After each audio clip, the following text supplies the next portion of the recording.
What's up? What's up? Welcome back. Rellism Sports Talk, episode 27. We back. We're going to do some weekend review. This weekend review, of course, the first thing we're going to talk about is Super Bowl. The game was almost as good as the halftime show. Mediocre, but I'm happy for the outcome. It didn't live up to the hype that it was going to be like the halftime show. But it's all good. A lot of storylines happened either way. So, of course, first thing we're going to talk about is Brady. I mean, he did it again. I mean, it's crazy. I think he just ended a whole lot of debates. Debates are over. Him or Belichick. I think both of them had a big part in it. But I think he's shown that with his work ethic and everything that he brings to the table, that he can win when you give him weapons. I mean, if you give him some people to work with, he can win. And he was winning with leftover pieces in New England for how many years? I mean, he was winning Super Bowls with rejects back then. Then he got a whole bunch of teams of leftover retreads that nobody wanted. So I was happy to see that. I know the Kansas City ain't going nowhere because Patrick Mahooms is official. He is what he is. He was making plays and throws parallel to the ground. I'm like, come on, bro. This dude is parallel to the ground throwing his jank. Unbelievable. I mean, they call him Magic for a reason. Magic Mahomes. I mean, what else can you say? But the game went the way I said it had to go. I said Tampa Bay had to run the ball, and they did. And Leonard Fournette ran another one of those misfit toys, ran the ball well.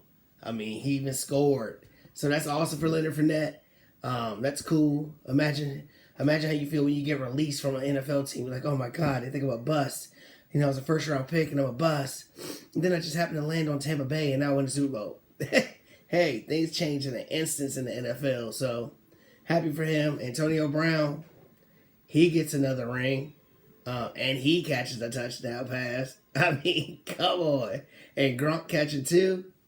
None of the regular Tampa Bay players made these big plays.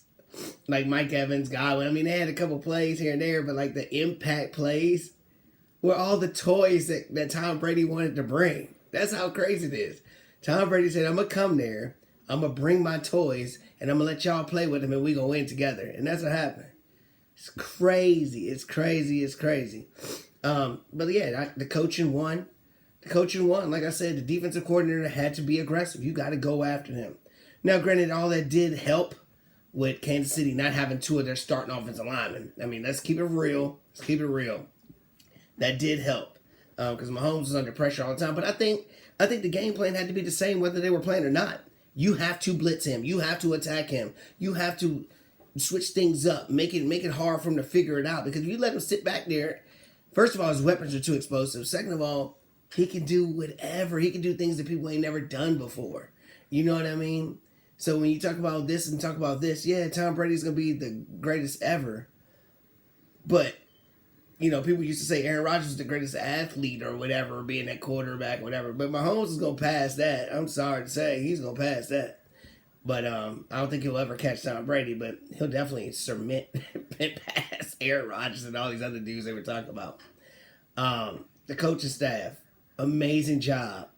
Offensive coordinator, defensive coordinator, everybody. I mean, I've never seen Kansas City look so handcuffed like they were.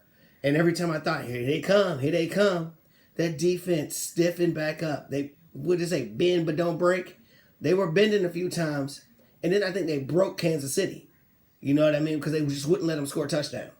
I think that's really what it was. It was mentally got to Kansas City like, today's not going to be our day. We just can't, it's not going to work today. And I think it's the first time I've ever seen it. Even last year when they were down by a bunch to Tennessee in the playoff game, you just had this feeling that, man, they're still going to come back. And this one, after the first half, I was just like, yeah, I don't know, man. I mean, it still took me 4 minutes to the fourth quarter, but I was like, this game's over. And you could just see the body language. You could see how the protection was and the way the defensive coordinator just was not stop coming after him. And that's what you got to do. I mean, I think that's what had to be done from the very beginning. When you put somebody like a Tom Brady on a team, he brought that edge to the team before he even played one game. when Tampa Bay announced that they were getting Tom Brady, everybody's mindset changed. It was like, we can win. We can win now. And I think none of it was said better than the defensive players. The defensive players were like, all right, well, now offense is going to be there. We got to step up. Their linebackers were amazing. And Dominican Sue getting interviewed, feeling confident again. People weren't talking about Dominican Sue for a while. Even when he played with the Rams, it was barely mentioned. You know what I mean? But then Jason Pierre-Paul. I'll never forget, I was sitting here with my buddies watching the Super Bowl, and he had an interview, and they were like, well, what are you going to do to stop Patrick Mahomes? He said, what? What's he going to do to stop me? And everybody in the room was like, oh! Yo, it was crazy. We was like, yo, they going to come out and do something to him, yo. I mean, I ain't never seen people that confident. Tom Brady brought that confidence to the whole city and everybody. It was crazy. And that's what makes me so weird saying what I'm getting ready to say. I can't believe I'm getting ready to say what I'm going to say, but this does not change my argument of who the best NBA player is or nothing like that. But all I'm going to say is Tom Brady, he won 7 rings. Been there 10 times. And it's always comparisons, him and LeBron, because of how many times they've been to the finals and all that, and this and this and this. But then I start thinking about it, and I'm like, everywhere LeBron goes, he's won too. And every time LeBron joins a team, their fan base and their teammates feel like they can win. So in that regard, maybe I'll give the comparison of the GOAT from Tom Brady to LeBron in that manner, as far as the hope or whatever. Because to be fair with that though, Michael Jordan never leave until his career was almost pretty much over anyway. He had already retired. So don't give me none of that about Jordan. And Kobe stayed with his squad the whole time, okay? You can't tell me Kobe Bryant going to another team ain't gonna make them be like, yo, we guarantee win. We guarantee win. It would have happened too. But I will say in this regard, Brady, LeBron, they both are similar in that aspect. Okay? That they bring confidence to whatever team they go to that they can win. Alright? Because LeBron's all about leaving. He's all about going somewhere else. In which we're going to talk about KD too. You know, so that's why I always think it's going to burn the legacy. The only thing that helps LeBron's legacy is he has won wherever he went.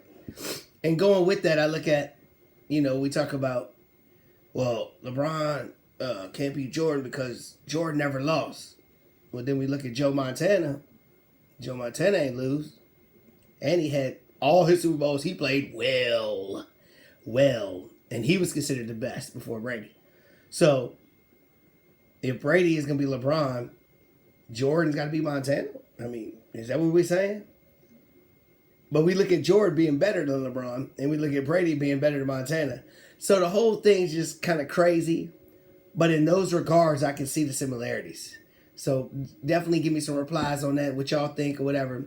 But like I'm always saying, if Kobe would have left his team and went to another team, he would have put that same hype into their squad too. Sorry, I mean, you know what I'm saying? So instead, people got hype when they joined to the Lakers, you know what I'm saying? So it is what it is. Even when you're a arch rival like Ron Artest, you still get hype because you're playing with greatness and Kobe being Bryant. You know? So I'm going to get off of that one. But we can still keep on talking about my Lakers. We won 7 in a row, looking good. You know, only lost 6 games on the year, number 1, all this and this and this. Feeling good. But I'm getting kind of nervous. Because I'm seeing things that, I don't know, it makes me nervous. I mean, Kuzma makes me nervous anyway. To be the number 3 star on the team, he makes me nervous. I've never been confident in him except for his rookie year. I feel like it was a waste. I feel like Brandon Ingram should have been there anyway. The biggest thing is, LeBron is out here. He might even win MVP. I think it's between him and Joel Embiid right now, in my opinion. I think it's them two as the front runners. And that's scary. This dude's been in the league forever. He's old now.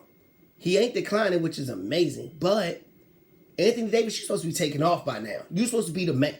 You are the man, but you got to be the man. You got to be like, yo, it's my time to shine. What John Cena say? When time is up, when time is now. You know what I'm saying? Whatever. It's his time. It's his time. You supposed to be the champ. You supposed to be the one. You got a ring now. Go at it. I don't know. And LeBron ain't missing no games. I just don't want him to be tired down the stretch, because if the Lakers are going to win again, we're going to need playoff LeBron. But before we get to playoff LeBron, we need AD to help with that workload, help with some things, because Kuzma ain't doing it. I'm glad our bench is stepping up. Gasol ain't really what I thought he was going to be either. He looks real old out there. Montrezl Harrell looks even more fanatic. I almost rather have a JaVale McGee, tell you the truth. But I don't know. We'll see what happens. Like I said, this trade deadline in the NBA is going to be the craziest part of the whole thing. And the Nets over there, we play them next Thursday. Lakers, Nets, next Thursday. So it's going to be a good game. So I can't wait to see that. Speaking of the Nets, KD returned last night against the Warriors. You can look at Steph on the court, yo.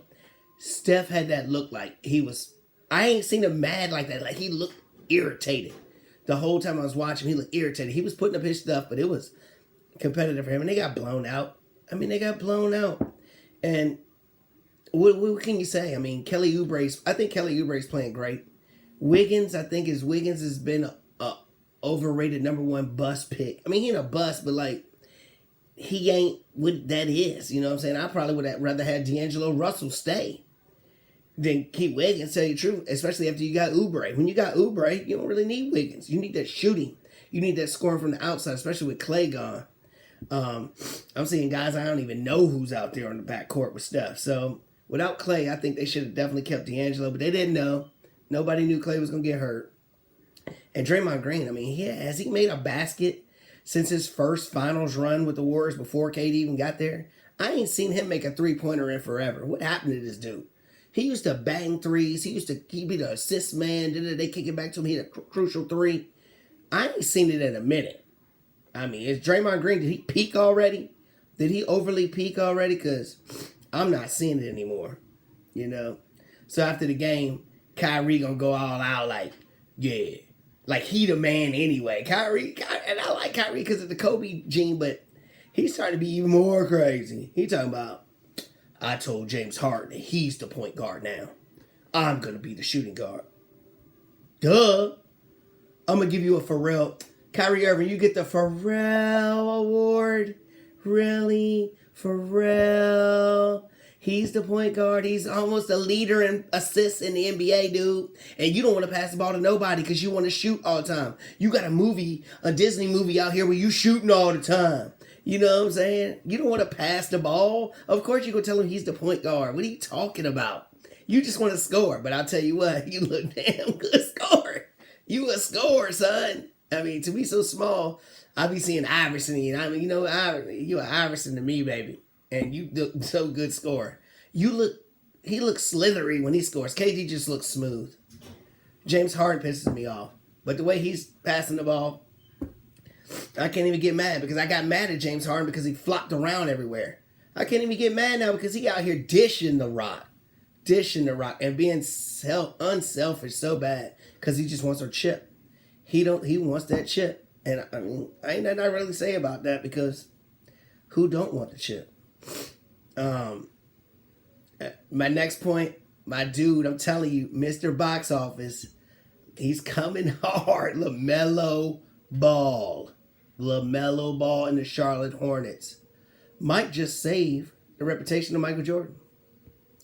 When you think about Michael Jordan, you think about the GOAT. You think about everything. You think about the shot Utah. You think about the Air Jordan. You think about everything. Then when you think about him as a GM or executive or owner, you think about Kwame Brown. And you think about all these busts that he picked in the first round. But I'm telling you, LaMelo Ball might change all that narrative. Because he is box office. He's must-see TV. The way he plays. He's still making rookie mistakes, but you can see it. You can see it. It's like when Kobe first came in. He'd make these little bonehead mistakes, but you could just see that glimpse. LaMelo Ball's got that glimpse, dude. I'm trying to tell everybody, LaMelo Ball's got that glimpse. And with the addition of finally getting a free agent to come, Gordon Hayward to come there, more free agents will come to Charlotte if LaMelo keeps on doing what he's doing, keeping his mouth shut and playing ball. And when I say keeping his mouth shut, I don't mean in the world. I'm talking about like not like his dad running his mouth like he this and this and this. That's what I mean. I'm not saying shut up and dribble because I want you to talk. And that's one thing LeBron does well that I do like is he ain't scared to talk about stuff in the world. Anyway, LaMelo Ball might save Michael Jordan because I think free agents are going to want to play with him because he likes to score, but he's a pass first superstar, and he's must see. He's must see. So you mark my words, the Hornets, they're gonna land somebody in the next few years, and they're gonna be something to reckon with. You watch and see. You watch and see. All right. So this might be the first time I've ever talked about tennis. I'm going to talk a little smidge about tennis because tennis got a star. I don't even know if he's a star yet, but they got a player that might be my favorite tennis player right now. Everybody knows Djokovic. They call him the Joker. He's like number 1 or number 2 every year. Him and Rafael Nadal and the Mugs, whatever. But there's this guy. I don't even know if I'm pronouncing his last name right. His name is Nick Kyrgiannis or something like that, whatever. This dude is flamboyant out here. He hitting stuff between his legs around the thing. He doing little crazy serves. Yo, and he out here mocking the Joker's celebrations and stuff. He's talking about, I don't like him. I ain't never seen a tennis player like this. Tennis players are more cerebral. They quiet, they talk, they grunt emotions. This dude's out here talking trash on the tennis court. He running his mouth in the interviews. If nobody's seen this dude, you got to check him out, yo. It is good. I'd watch a tennis match for that. I'd go like this. Just to see this mug talk trash. I love it. I love it. Another thing, this is the first time I ever talked about, was the FCF Football League. The Fan-Controlled Football League. I remember looking at this on Facebook one time. It said something about Johnny Manziel, pick his play. I thought it was some video game. I was like, what is this crap, dude? I ain't even paying no attention to it. Then I look on ESPN and I see Johnny Manziel, who plays for the Zappers. The Zappers. We play for the Zappers. His first snap, my man was gone. Johnny football. He was that close to score. But now I want to go check it out and see what else is going on when the next game is coming on. That's how crazy we are in this world. This dude has been a knucklehead, bonehead, idiot, crazy dude all his life. But he was blessed with athleticism, so we continue to watch him. At Texas A&M, he doing this money thing. We watched him in Cleveland. He out here doing drugs, messing with girls and this, partying. But we continue to watch him because he had that glimmer of, there it is. Well, here we go again. He couldn't survive the NFL. The CFL banned him. He was in like the other AAF junk or whatever was going on. And didn't survive in any of that. Now he's in the Fan-Controlled Football League. And I'm sorry, I don't have a lot of information about that. I feel dumb. I feel like I'm not on my game. But it's an indoor, it looks like an indoor league. And he was scooting. He was still moving, so he still got some talent. And I tell you what, if he can just shut his mouth and stop being an idiot, maybe somebody will give him another shot. I mean, maybe somebody will just because. Just because. I mean, if Antonio Brown can get away with all the stuff he did and get another shot and now got a ring, somebody will give him a shot probably. Somebody will. Speaking of crazy idiots, what is up with Urban Meyer, dude? I've never liked Urban Meyer anyway because I don't like Ohio State football. We saw all the stuff that happened with Florida when he was there. I mean, more stuff keeps coming out that he allowed to happen in Florida with, Aaron Hernandez and all them mugs. And then he goes to Ohio State with all that crazy stuff going on. And then he covering for his coordinator for spousal abuse and all this. And you finally get another shot, and you're in the NFL right now with a golden opportunity. The Jacksonville Jaguars could be a team on the rise. Obviously, you can get Trevor Lawrence to be your quarterback. And you got multiple assets you could trade. You got draft picks coming everywhere. And what do? You got the spotlight on you. What do? You go and hire Coach Doyle from Iowa.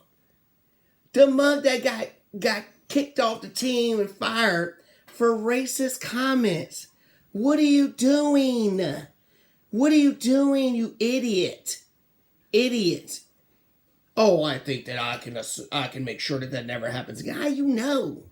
How you know what another man gonna do? You don't know. You don't know what he's doing right now.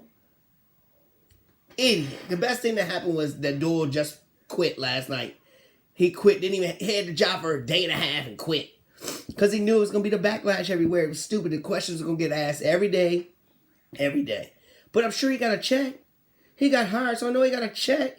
But Urban Meyer, you're still going to be looked at as being a dummy for not knowing that was a wrong thing to do. Idiot. You know how many people of color you have in your locker room? And you got this dude being your strength and conditioning coach? What are you doing? You're trying to set a precedent and set a standard in your locker room as a new coach. And what do? That's the first order of business you do? Is hire a dude that might be a racist? Really? That's going to go over well with your players, you dummy. You the second award winner of the Pharrell Award.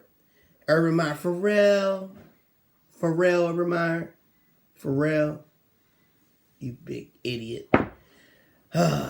Staying with football, I love seeing the hype videos that people put out, trying to get people to buy season tickets. Well, I guess I don't know if they can or not now, but trying to push and persuade the fan base that their team is going to be the junk next year. And in football, everybody feels like their team has a chance of missing one player away. Let me look at Tampa Bay.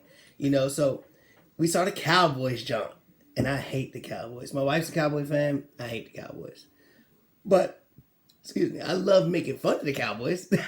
So here's another one I'm going to make fun of. So the Cowboys put out their 21-22 hype video. They doing all this. They pumping up all their players. Da-da-da-da. All of a sudden they get to the end of it and you're like, yo, what happened to Dak? Did you see that? I didn't see Dak. But Dak was hurt. But you could have put in a Dak. Dak could have showed up. Y'all could have filmed something with Dak. Even if you put Dak waving on the cart like, he's coming back. Or some kind of hype. You don't think that's going to hype them up? Saying, he's back, or something like that. Come on, that's going to be more hype than anybody you got running the ball, whatever. You put a picture of him talking about he's coming back. That's going to hype up any Cowboy fan more than anybody else, anything you got going on. Because if you looked after you played, would they win 1 game, 2 games, the whole rest of the year after Dax is gone? And the whole team was different. So this just goes to me. And then they said, it was an accidental mistake. How you accidentally mistake to put your star quarterback in there? Come on, man. That's the third Pharrell Award. Cowboy organization.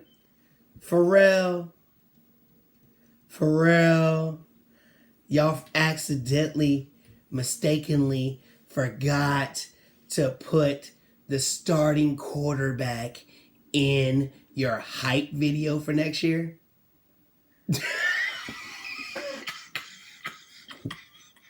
I guess y'all don't want him coming back. Because y'all definitely played him like a fool.